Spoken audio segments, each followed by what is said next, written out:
Hey team, welcome along. This live Q&A session that we have going on together. So, I'm just going to make sure that everyone can actually hear me. That'd be amazing. I'm going to load this up on my laptop as well, so that if you guys comment throughout, I know you're here. Do me a little favor, if you are here, please hit the thumbs up. So whether you're watching on replay or whether you're watching live, hit the thumbs up, comment watching. That's really going to help a lot of other people on the team actually see this post, because it just, for whatever reason, doesn't show it to everyone. And then we're going to get going. We've got quite a few questions that have been sent in today, which is incredible. If you've got any while we're live, then let me know. Okay, you guys can hear me as well. Hit the thumbs up if you can hear me. Hit the thumbs up if you are here and you're watching this. That would be amazing. Again, I'm hoping that I can see your comments, but let's see how we get on. Hey, George is here. I can see George's comment. Good to have you on, George. Okay, let's get to it. I'm just going to jump straight in. If you've got a question while we are here live, then ask it, and I will cover it kind of mid-flow, and then we can always go like a little bit of back and forth. But hit the thumbs up, comment watching when you're here.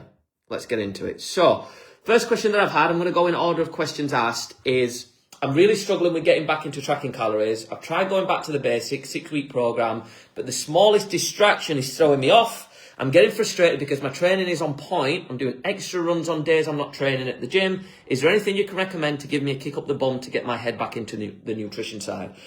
The first thing for me is like, why are you wanting to get into the nutrition side? Now, I know that's not me asking you a question like, why are you wanting to do this? Don't even bother. That's just me asking you like, why do you want to do this? Because sometimes what we end up doing is we're like, I need to do this thing, but like we also need to do 1,000,001 things, and life is already busy enough, and this is another thing on your plate. So sometimes it's like, if you aren't clear on why the hell you're doing this or what the goal outcome is, then you will convince yourself not to do it. Tracking calories takes time, it takes effort, it takes energy. All right. But once you actually get into tracking calories, it can just become a part of your day-to-day life. I literally spend a couple of minutes a day tracking because I'm so used to it now. So like, why are you doing this? You're doing extra runs. Your training's on point. So what is the reason? And if you turn around and you go, well, I need to do it, or I should be doing it, or I want to lose weight. Sometimes we have to link the reason to track calories with our training. So the reason I would look at tracking calories is so that you can fuel your performance on your runs, so that you can run further, you can run longer, you can run faster. You're saying that you're absolutely, smashing it with your training right now and you're on track. Great. This is just going to help enhance your training further. What's the actual overall goal?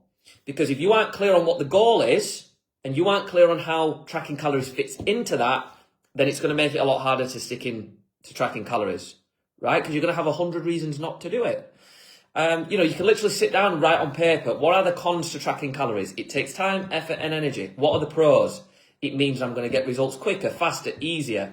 I'm going to feel more consistent. I'm going to feel more motivated. I'm going to feel more on track. And then all the reasons for doing it. Lastly, sometimes you just need a little bit of accountability and someone to check in on you for a few weeks to get you going, right? To get things off the ground. So you could message, Carl, for example. You could say, hey, Carl, for the next 4 weeks, I am going to send you my calories at the end of every week. He'll be like, amazing. And then when you do that, you're no longer just doing it yourself and letting yourself down. You would be letting Carl down, right? You'd be letting Carl down by not sending them in. That's why people that fully engage with the 6-week program and send their tracker in every week and actually step up to that accountability do so well, because at the end of the day, it's not just about them, it's about the other person. So go through everything I've just shared there and pick out, why is it that you're doing this? What is the goal? What is it that calorie tracking is going to achieve? Who could be there to hold you accountable? And the last thing is, how do you make this easier and more fun?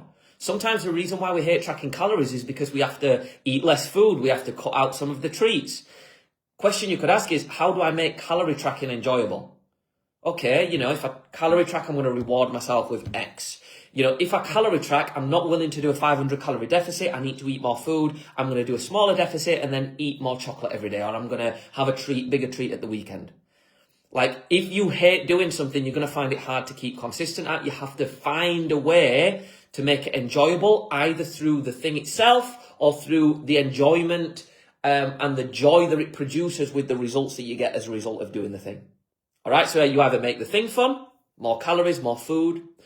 You reward yourself for tracking your calories, or you actually make the outcome fun, which is when I do this, I'm going to look incredible on the beach. I'm going to love what stares back at me in the mirror. I'm going to have tons of confidence, which means A, B, C, and D. Get clear on why you're doing this.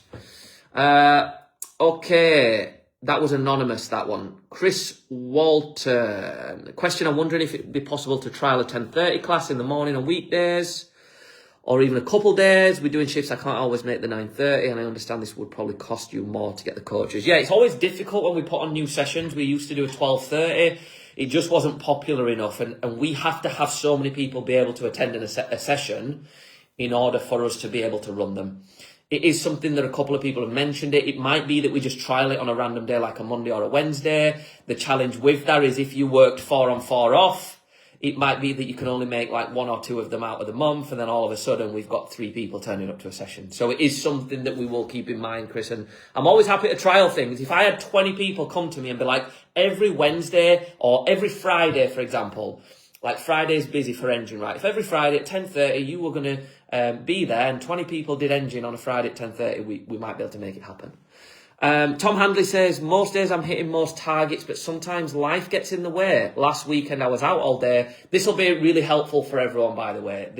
And that's what I say about these Q&As. Whether you've asked a question or not, guaranteed someone will be asking a question that you're thinking about.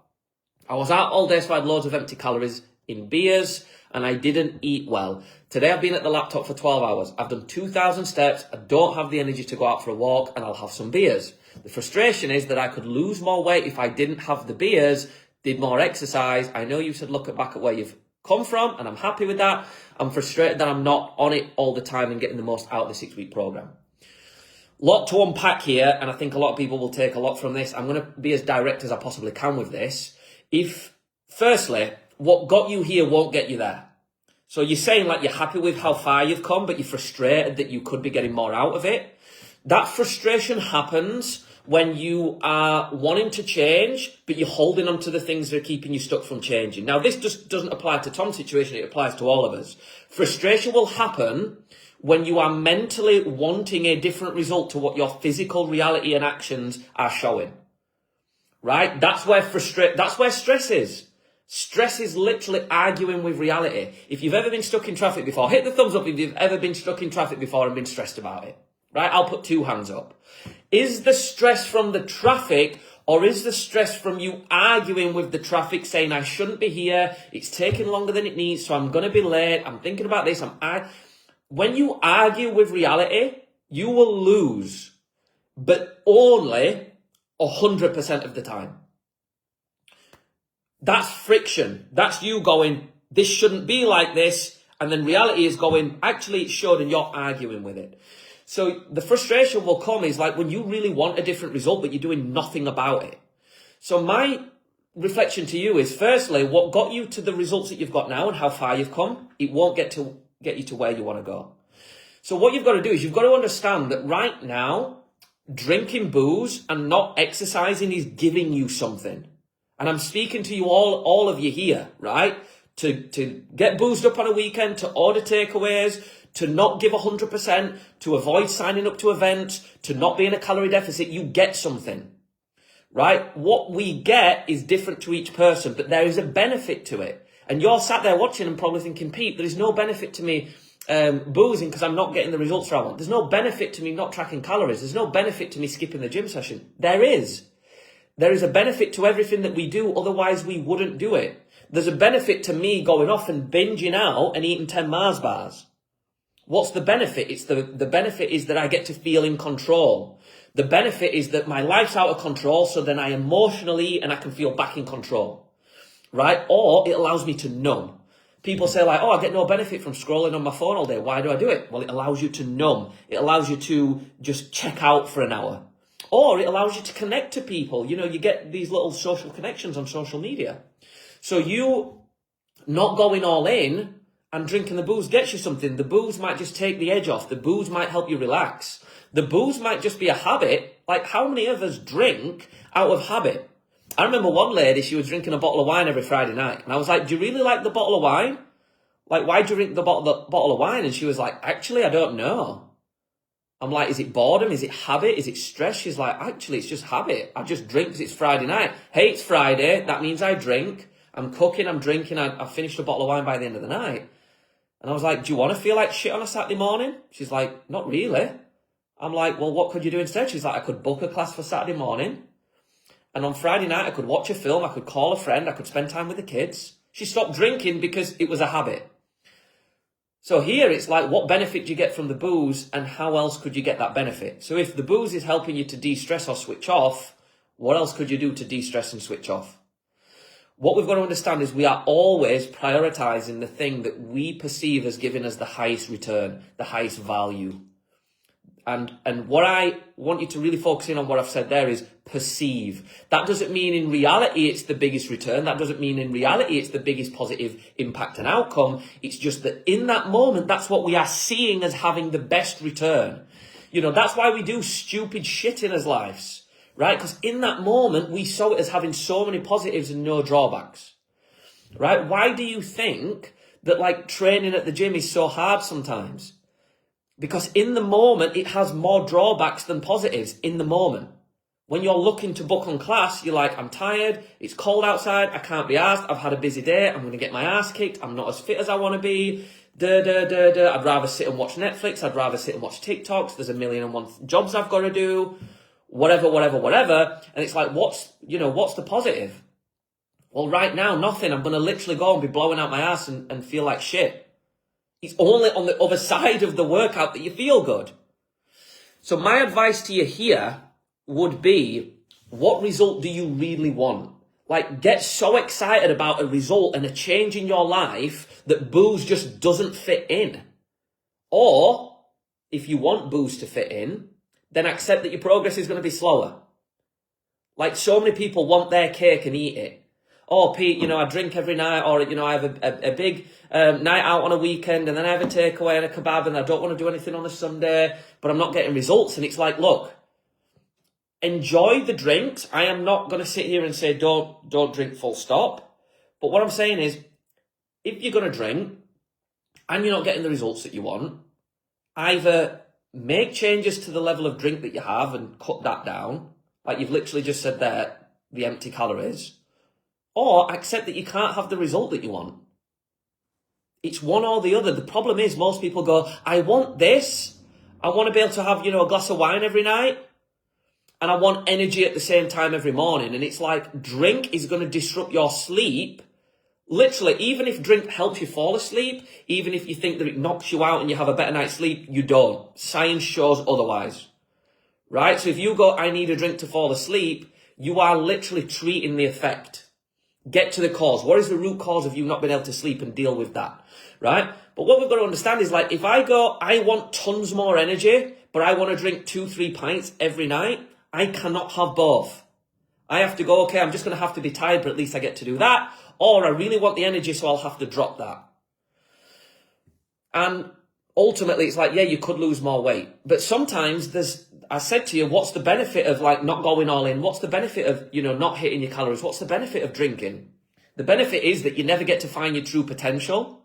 And the benefit is that you never get to feel what it's like to, get the result that you want, and all the fear of losing that would come with it. Now, that's really deep for a Friday morning, Friday afternoon, I get it. But if you think about this, most people stay in their comfort bubble because at least they know what they're getting.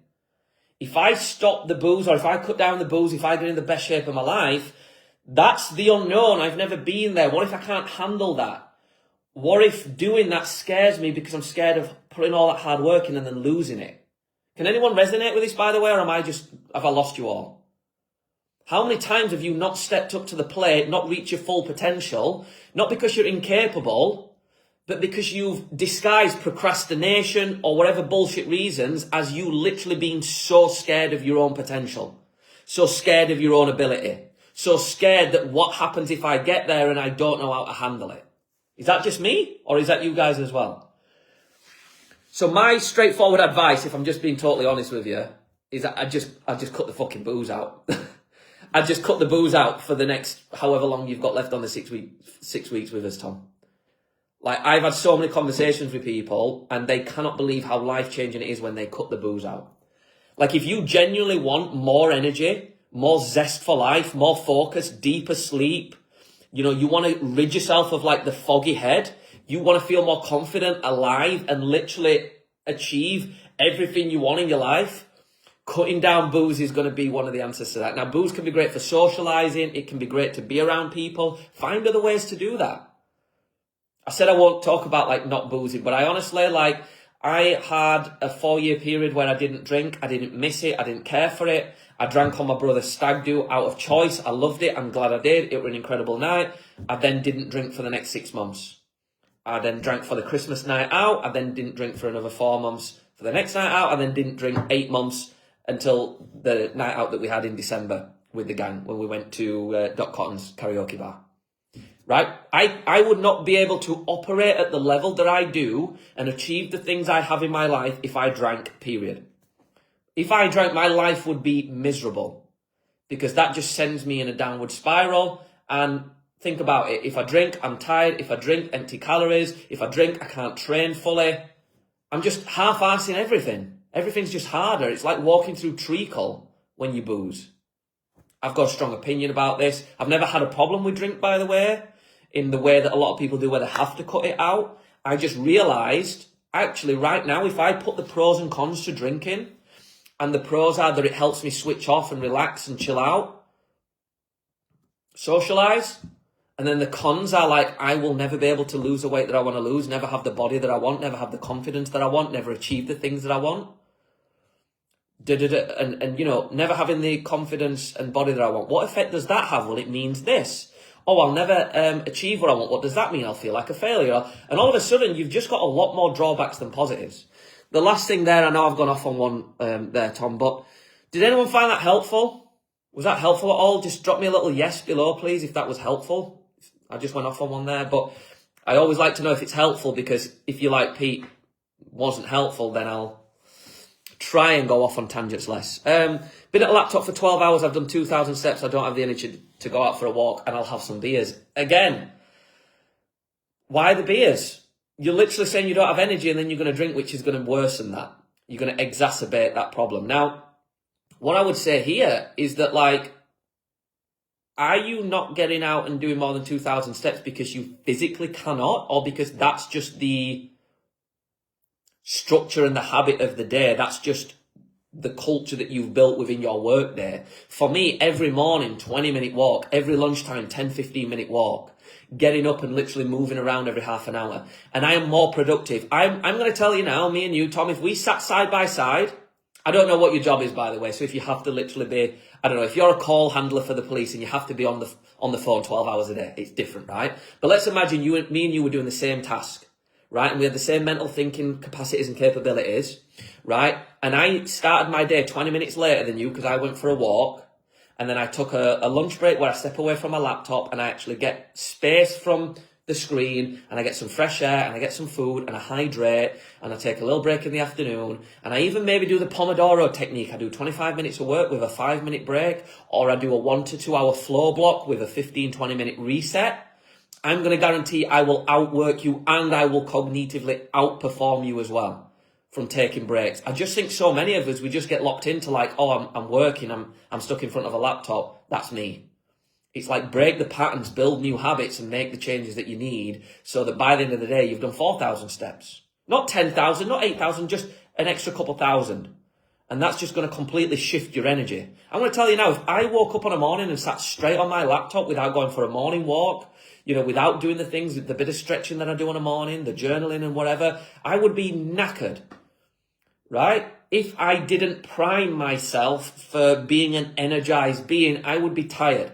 I am not a naturally energetic person. I've had to work damn hard on this. So if you've ever gone, oh yeah, Pete's always full of energy, he's always positive. Yeah, I didn't come out the womb like that. You know, they didn't slap my ass when I was born and go, right, we've got a positive, highly energetic one here. Not me. Definitely not the first 15, 20 years of my life. No chance. I have had to earn this. I've had to build this. I've had to create this. So sometimes we're just a few shifts away. Okay, Gav saying, I've got 2 questions. I've been training at Barnsley Barbell around 9 months. Over the last 6 weeks, my fitness has improved massively. I'm feeling great, really enjoying the training at the moment, but I have some concerns about burnout because I don't want to end up going backwards. Right now, I'm training 5 to 6 times a week at BB and running 30 minutes 3 times a week. Loving the routine, really don't want to slow down, but I'd appreciate any advice on how to avoid burnout while still progressing. So let's answer that one first. My thing here is like, I can't advise you on this, crazily enough, because you know your body the most. I could say, dial back on the exercise and you could feel worse off as a result.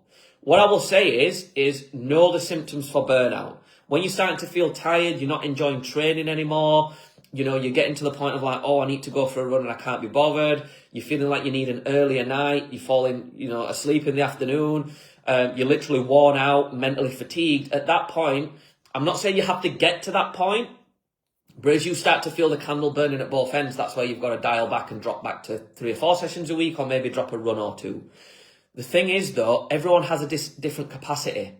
Right now, if it's working and you've been upholding that for 6 weeks, right, see how it goes. And it might just be that for 2 weeks you need to dial it back, then you can ramp it up again. There are some people that train with us 7 days a week and run 3-4 times a week, and they are flying, right? And then they go on a week's holiday and they have a reset, and then they come back and then they do that for another couple of months. We are our own best scientist. I don't have a formula here that says you need to work out for approximately 2 hours and 45 minutes per week at this level of intensity and this level of heart rate. I'm sure there's some data and science out there. My approach to life is you know you best. When you're starting to feel like you're doing too much, back off. If you feel you can give more, give more. Don't get too lost in what social media tells you about. Don't overtrain, you won't build muscle. Don't overtrain, you'll burn out. Know your body well enough to trust that you will do what's required when it's required. Let's have a look. I'm just catching up with the comments. George is saying we're about a 8:30 gym session. I don't know, George. Maybe we'll have to put a poll out for something like this. Shane's saying I had a whiskey last night, medicinal, got a cold and slept like shit, woke up feeling dehydrated. I never understand anyone that will drink booze medicinally. Shane, I get it. I've heard things. Matt once told me that, he went on a night out and I think he had a whiskey with lemon or honey, or whiskey and honey, and he said that it fixed him. Would never be me.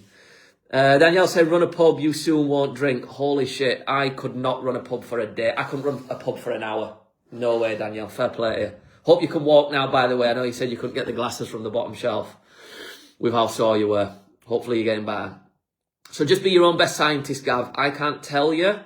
But right now, if it's working, keep going with it. I've also lost a lot of weight already, nearly 20 kilogram. Incredible. You look amazing. I tell you every time I see you. I'm aiming to lose around another 7.5 kg to get to 80. I'm still eating in a calorie deficit, but my weight loss seems to have stalled recently. Is this normal, or could I be doing something wrong? Totally normal, especially when you start to get to a level like this.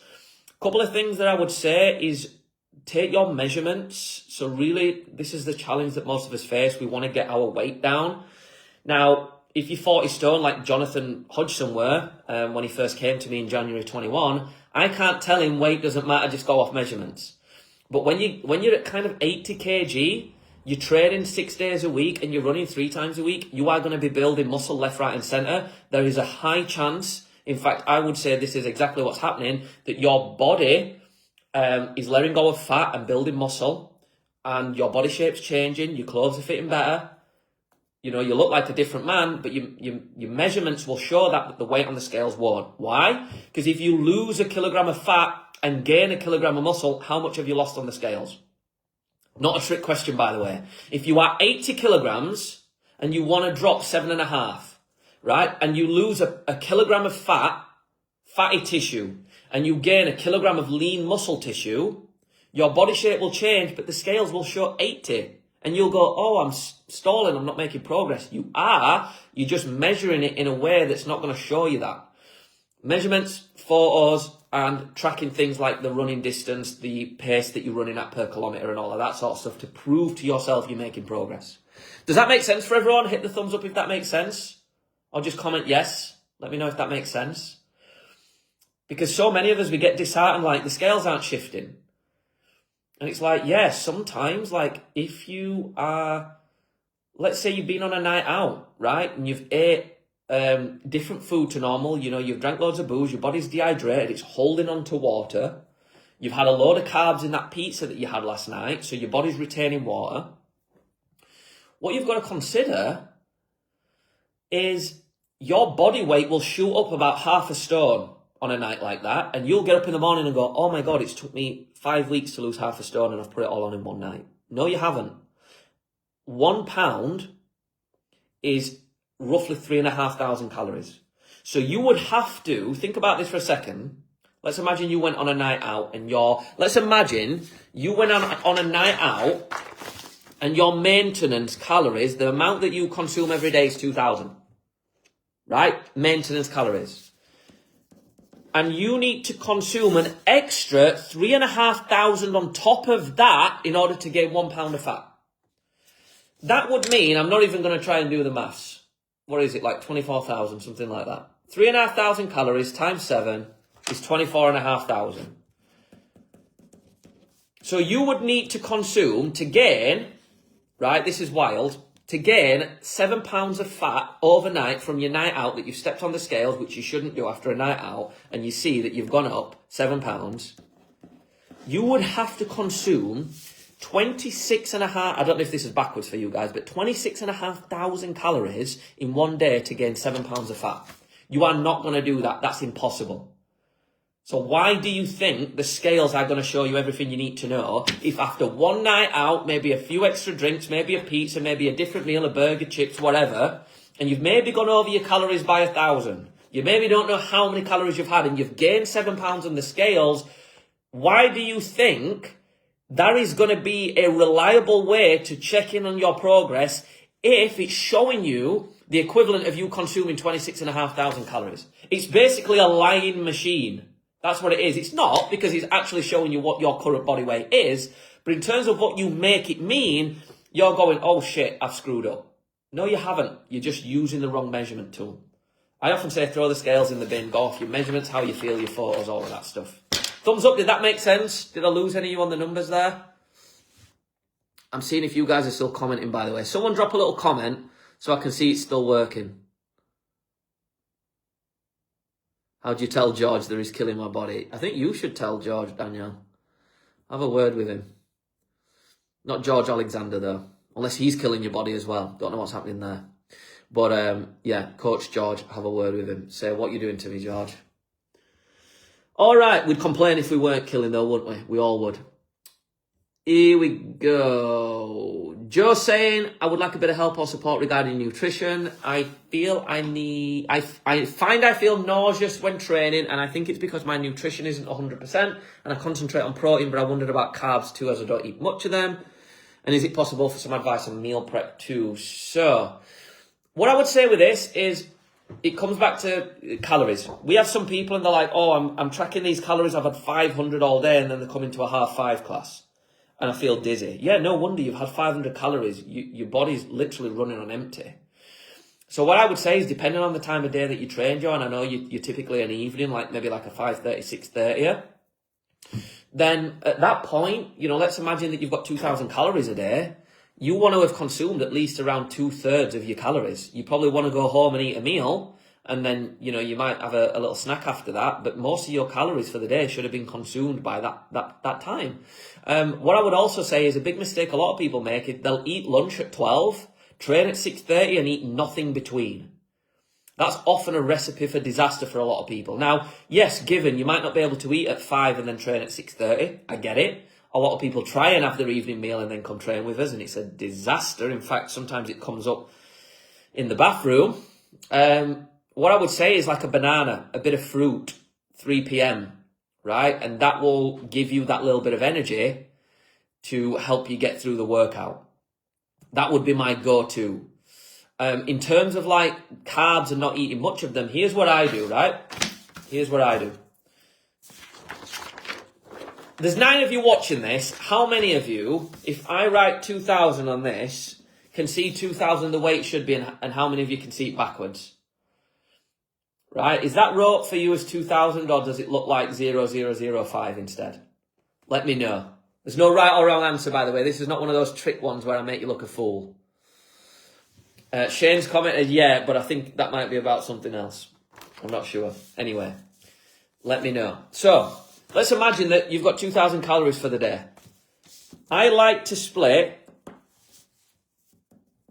on MyFitnessPal my calories like that.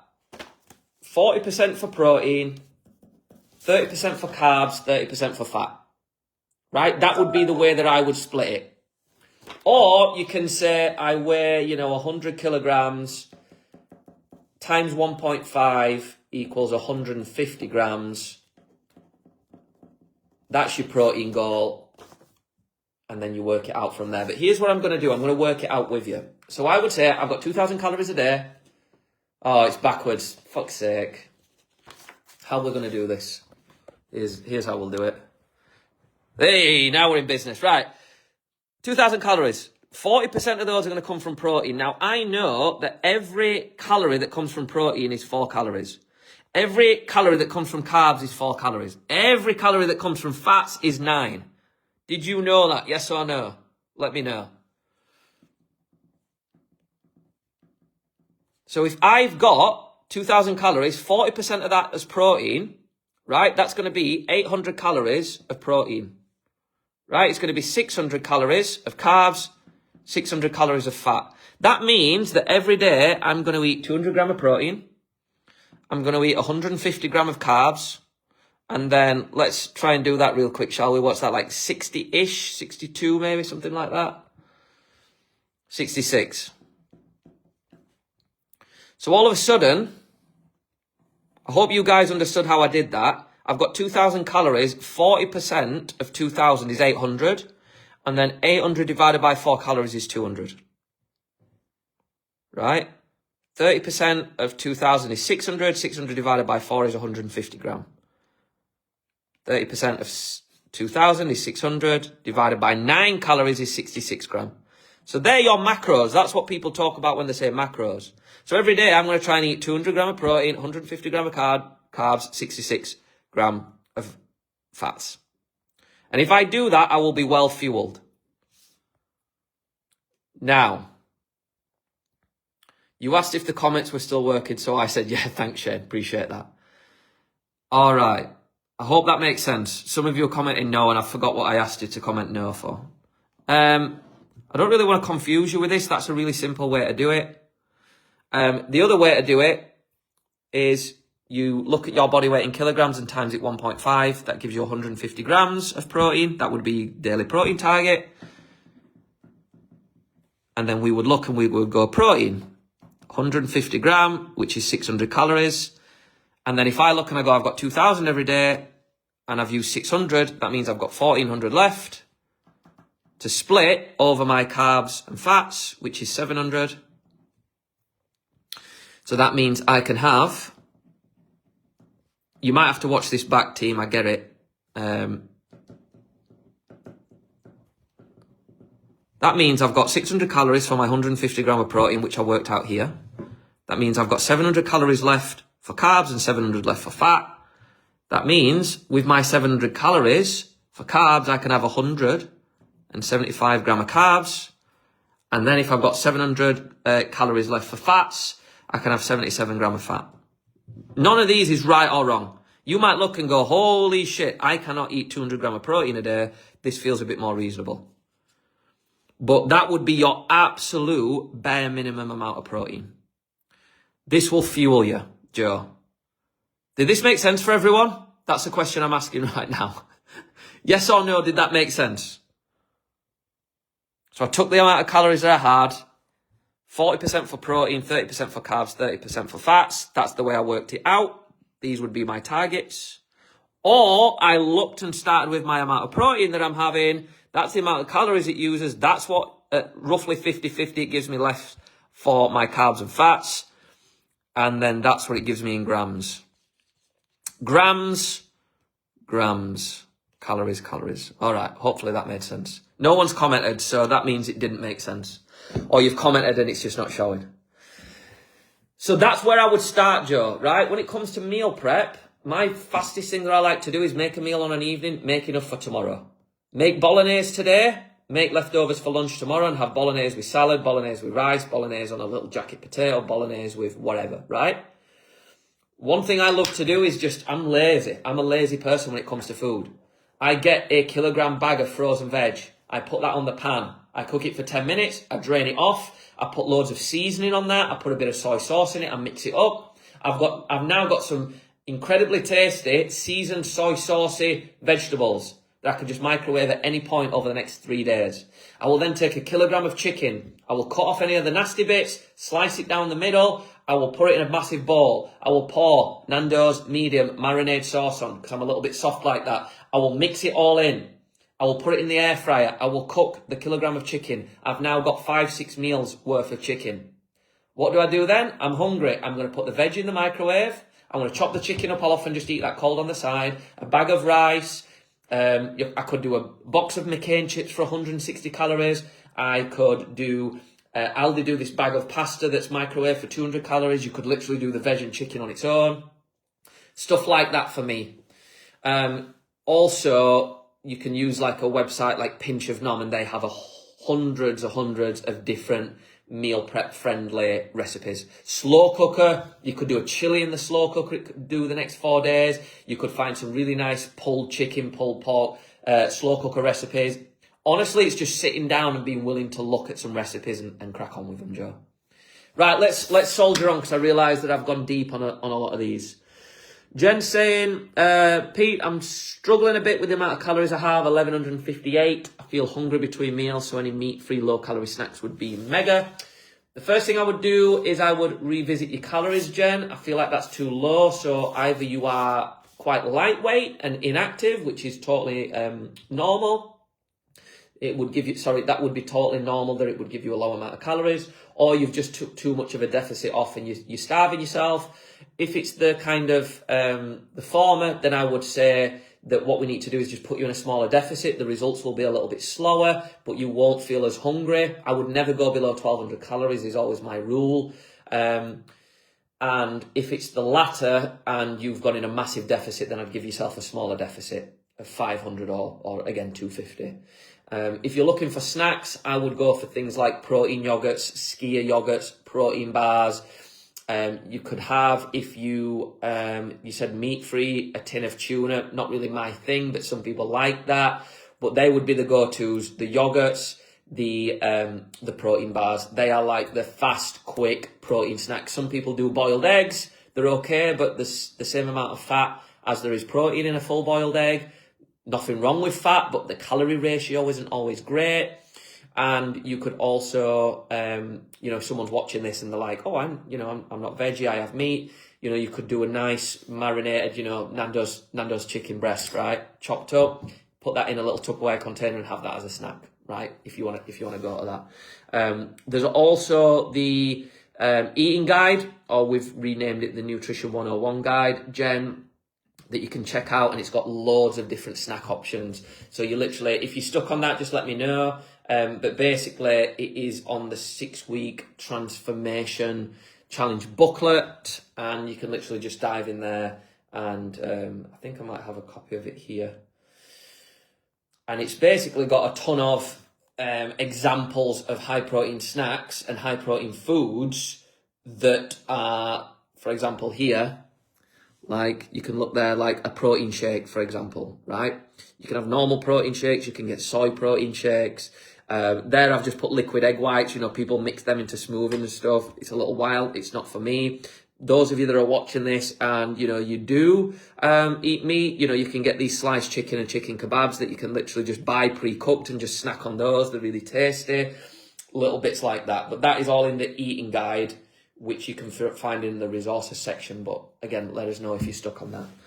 Anonymous, hi Pete, I've lost my mojo, I'm not coming to the gym. I see great results and stuff going on by the socials. I still love BBB, but I need a kick up. I need a kickstart, so let's kick up the arse maybe. Any tips? Here's my biggest tip for you, right? I saw this question this morning before I went out on a run. I woke up this morning knowing that I've got a stacked day. I'm at the physio from 5. I can't exercise after 5, but I couldn't see where I was going to fit in a gym session for an hour before 5. So I woke up and I was like, I'm going to go on a run. And I can't tell you how much I thought about going on the run, didn't want to go on the run. I've not ran for the best part of 3 weeks because I did 5 months of no running, completely wiped me out when I sprained my ankle. right? I got back into running. I think I went on 5 runs. I did Deadly Dozen on the 11th of April, so coming up to a month ago. I then did a run 3 days later. I did High Rocks on the Saturday. I don't think I've ran since, and that's about 3.5 weeks ago. I knew the run was going to be hard. I knew it was going to be shit, and I did not feel good about doing it. Here's what I knew, though. I knew that I would feel good afterwards, and I just knew I needed to do it. I knew I needed to get it out the way with, and I knew the longer I left it, the worse it was going to be. I went out on my run, get this right, and 3 minutes in, I was like, holy shit. I thought my Zoom call was in an hour's time, and it's now. I had to run back faster than I've ever run, jump on Zoom and be like, I'm so sorry. Usually, the call is at 10 a.m. and actually, it was at 9 a.m. It's usually 10 a.m. on a Thursday. It was 9 a.m. today. I jump on the Zoom. I'm like, I emailed while I was running. I'm like, I'm on my way. I'm so sorry. And he was like, it's fine. No problem. All good. We got on with the Zoom. And then when the Zoom ended, I actually went back out and ran again. When I was running, I didn't want to carry on. I wanted to stop, right? It was hard. I knew it was going to be hard. I had my ass kicked for the whole run, right? There were points where I was like, turn around here, finish here. And I was like, no, I said I was going to go and do this loop. I'm going to stick with it. Yeah, but you did a kilometre this morning when you forgot about your Zoom call time. Yeah, I'm still sticking to the route that I've said I'm going to stick to. Do you think I felt better by the end? When I looked down and I was like, holy shit, I've just ran a 25-minute 5K, I felt buzzing. Strava was like, this is the second fastest 5K you've run. I was like, is it? And then it was like, in 2026. And I was like, pretty sure I've only ran one before this, so it's now the slowest 5K I've ran this year. Anyway, that was a whole other thing, right? I think I've ran maybe 2 or 3 5Ks. But the point being is, I didn't want to do it. The answer was to just fucking do it. Here's another thing, right? I got back from the run. I was absolutely roasting. In fact, I actually was on this run. To say I ran at the pace I ran, I'm really shocked that I was able to do this. But I pulled out my phone and I like turned down the thermostat at home. I was like, I am so warm right now. I can't walk into a warm house. Because it was a little chilly this morning. I'd bumped the thermostat up. So I get in and a part of me was like, take a cold shower. Do a cold shower. Now, I do cold showers, but I do cold at the end of a warm shower. You guys ever done cold showers before where you get to the end of the hot shower and you turn it cold? I'm going to tell you right now, if you need coffee to get your ass woken up on a morning, take a cold shower. Right? Incredible. It's hard, but oh my God, what a feeling that you get afterwards. And a part of me was like, do cold from the start. Don't go in hot, do cold. Once I've had that little challenge, a part of me is like, okay, we've got to do it now. Did I want to get in the cold shower? No. Did I enjoy the cold shower while I was in it? Absolutely not. When I turned that tap off and started to get dry, do you think I felt good? Holy shit, I felt incredible. I was like, oh my God, I didn't want to do it. It was horrible when I started and I was like, oh my God, it's not actually as bad as I thought it was going to be. And then when I finished, I was like, oh, I feel so energized now. I feel buzzing that I faced this kind of mini little fear that I didn't want to do the thing and I did it. So, although this is an anonymous thing, and I don't know who I'm speaking to, reach out to me if you're really stuck and you want to chat about this further. But the answer is to just come in and do it. The problem is our mind will convince us that you are going to feel rubbish. You're going to lift lighter weights. You're going to feel like you've taken a step back. You're going to feel like you're out of shape. You're going to feel unfit. You're going to, all of these things, right? You're going to wish that you didn't fall off track, or you not fall off track, but you're going to wish that you kept consistent. You're going to wish that you kept training. You're going to wish, whatever. And there's a part of you going, if we don't go and train, we don't know how bad it's got. If we don't do the measurements, we don't know how much weight we've gained. If we don't jump on the scales, we don't know how much weight we've gained. If we never go for a run, we never know how unfit that we've got with our running. So let's stay under the illusion that it's not that bad and we'll not go. Anyone ever had that before? And then you turn up and you're like, oh shit. Yeah.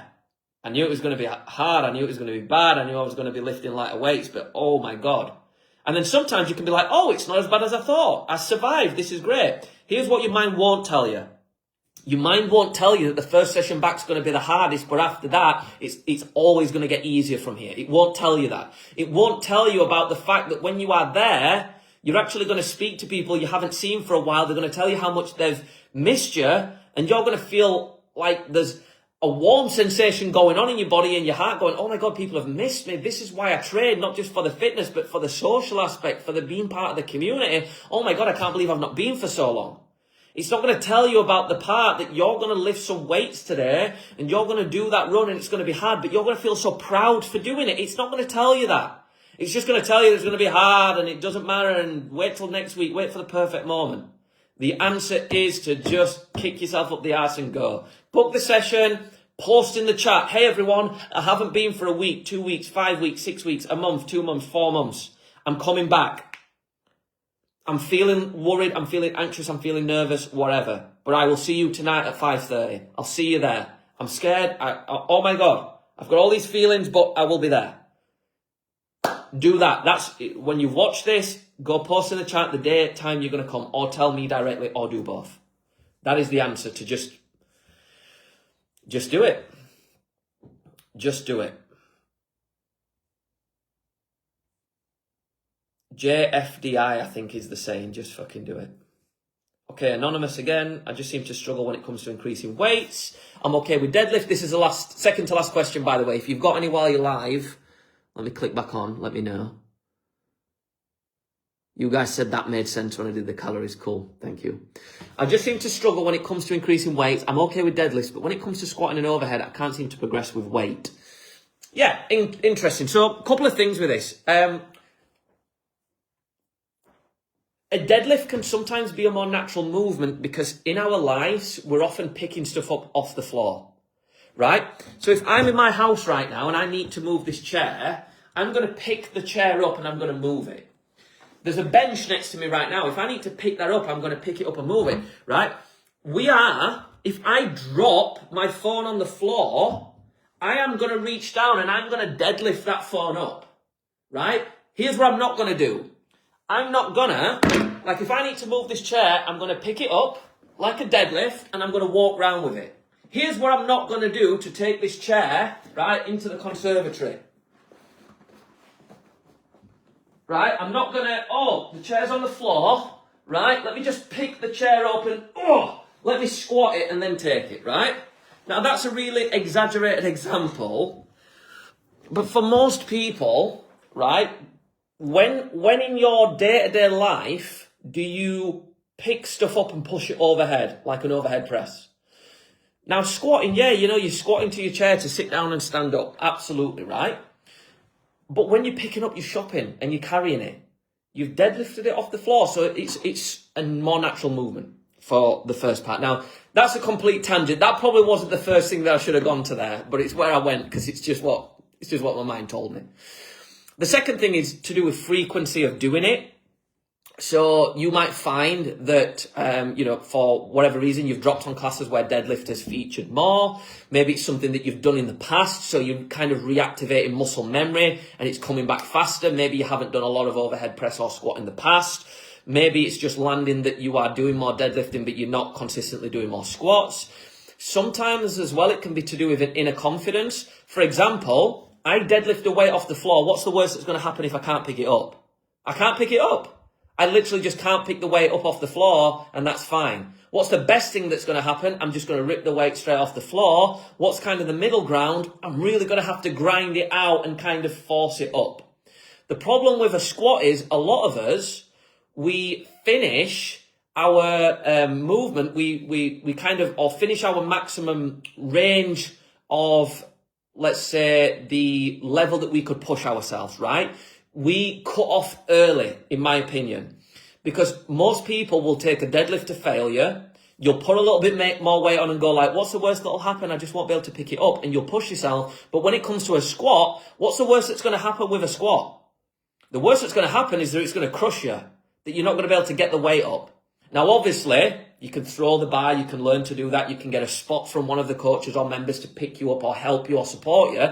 But generally speaking, our mind is going to be less willing, and maybe not less willing, but less openly willing, less excited about, kind of less approaching it carefree, it's going to be a lot more risk averse. Oh, do we really want to put that weight on and squat it? What if we can't get back up? So we will naturally go a little bit lighter and we won't push as hard. Same with overhead press. You could argue, what's the worst that's going to happen? It's not going to go up. The worst that could happen is you're going to get here and you're going to wobble. You're going to, arms are going to come too far back. So consciously or unconsciously, there's more risk to a squat and overhead press than a deadlift when it comes to us overexerting ourselves, which then makes it harder for us to progress because ultimately we can't push to the ends of our abilities as easy. That's the way I would explain that. Does that make sense? If some of you that are still watching this, let me know if that made any sense. Ultimately, I found that I can push myself easier on a deadlift than a squat because with a squat, there's more chance I'm going to fail. It's scarier to do a squat with 100 plus kilogram on your back than see a weight on the floor in a deadlift and pick it up, right? For the most part. Let's have a little look. I had a couple of other little ideas on this for you. Yes, if you've done deadlifts in the past, it could come back quicker. Deadlifts are something that you can get away with poor form as well, so they can progress faster. How often you're actually doing them. So if you're finding yourself really struggling with like the overhead press and squat, there's always the option at the end of a class to jump in and do 5-10 minutes of it before the next session starts, or come to open gym and really work on it. Sometimes it's technique. Sometimes you might have your deadlift technique nailed, but it's the squat technique and it's the overhead press technique that you've not quite got right. Speak to a coach. The best piece of advice I'll give you right now to wrap this up though, is the next time you're in a session and you're doing squats and you're doing overhead press and you can't seem to progress with the weight increase, come and speak to a coach, right? It might be that you are simply not bracing your core before your squat, and that's the thing that's causing you to fold over in the bottom of it, where in reality, you might just be a little small change in the way that you breathe and brace that could take your squat up 5 or 10 kilogram. Same with the overhead press. It might be that you're not quite pushing the head through. You make one little small, seemingly insignificant change, and it goes up by 1.25 a side, 2.5 a side. And I think sometimes it's just accepting that we all have different strengths and weaknesses as well. Like there's certain things that I find, really difficult to build on and progress. And then I could speak to Matt or George or Lou and they find it easier and vice versa. So there is one more question that I got sent in last minute. The link wouldn't work for this person. So I'm going to cover it on here. Towards the end of my 6 weeks, I'm going camping for a 6 week with my kids. I'm a single parent and my daughter's 7, so I'm tethered to her. I'm worried about not getting enough intense exercise and I'll not be able to meal prep properly as I'm only going to have a small cool box fridge. I'm also likely to drink a bit so the calories will go up. I don't want to blow my work so far, but also don't want it to take over the holiday. The first thing is I don't know how long you're away for. You're going camping. Oh, you're going camping for a week. That's how long you're going for. You can't undo all your progress in a week.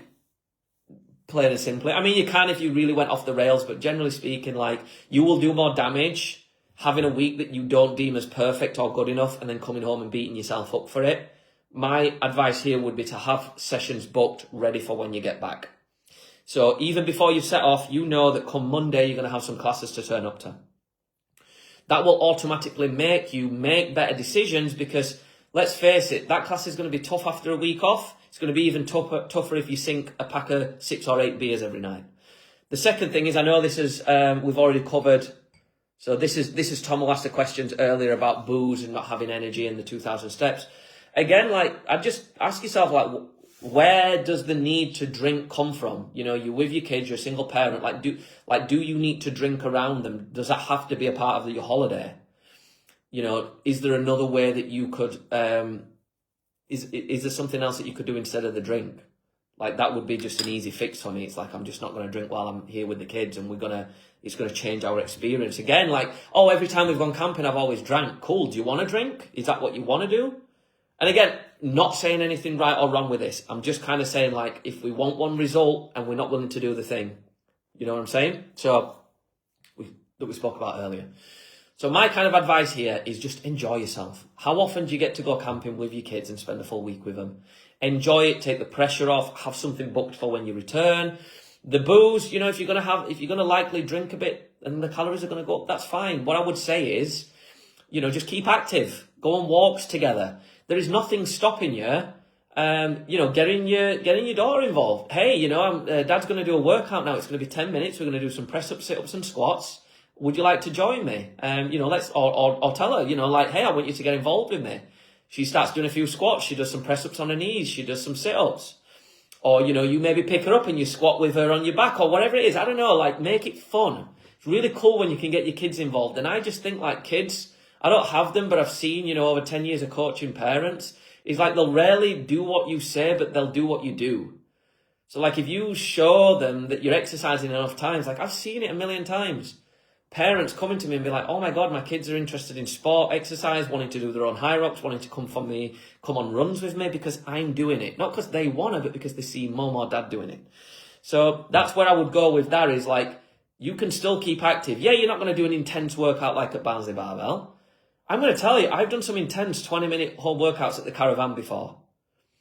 When you set yourself the goal that in the next 20 minutes, I'm going to do 300 squats, I'm going to do 200 lunges and 100 press-ups, or I'm going to do 100 burpees, 200 press-ups, 300 squats, and I just get a sheet of paper and I just kind of tick the reps off. Holy shit, you can do intense workouts if you want. Now, you might not want to do that while you're there. Your daughter might not be interested in that. You can definitely keep walking, keep moving, make sensible choices. You're not going to be able to meal prep, that's fine. You've still got the ability and choice to make sensible choices. So I would kind of plan out roughly what meals am I going to eat over the week that allow me to enjoy myself, that don't put pressure and strain on me, but at the same time, I don't become a knob that just eats, pizza every day, 5 chocolate bars a day, 12 beers, because I'm on holiday. Because I just don't think that serves anyone. You're going to get back, you're going to feel like shit. It could put you off exercising altogether because you're that far off track. Do you really enjoy your holiday when you're eating that much rubbish and drinking that much booze? I'm not speaking to you, Tommy. I'm speaking to all of us. I feel like I've already gave you a bloody hammering with the booze earlier. But let's reinvent the way that we see holidays. We eat to fuel ourselves, to have energy so we can enjoy the experience with the people that we're with, right? You have a few beers on an evening, it's what you do. Cool. Does it need to be every night? Can it be every other night? Can you go for a lighter option? Can you go for a longer walk in the day to offset it? All of that stuff. But you won't blow your work so far, but you will if you return back from your break with that same mindset and you just decide to, I'll wait till next week to get back to exercise. You have to have it booked in before you go. Non-negotiable, 1,000%. So that's all I've got for you. No more questions have come through. We've been at it 1 hour. Who'd have thought that I could talk for 1 hour? Who'd have thought? I did. I knew I'd be able to do it. Hopefully that's covered everything. If you've got more questions, I'll aim to do these a little bit more often so I can come on and answer your questions for you. What else? I'm going to upload this to YouTube. I'm going to aim to timestamp everyone's questions so you don't have to watch the whole thing. Was this helpful? Give me a little thumbs up if it was. I've got it loaded up on my laptop. Can I give myself a thumbs up? Yes. But I can't see if you guys have gave me a thumbs up or not. I gave myself a love. And it says me and 6 others. Appreciate that, guys. All right, let's wrap up there. Thanks so much for sending all your questions in. I've really loved spending time going through these and sharing ideas with you. And as I always say, hopefully it's helped some of you that didn't send a question in as well. Have an incredible day. Whatever you're up to, wherever you are, have an awesome weekend. And I will see you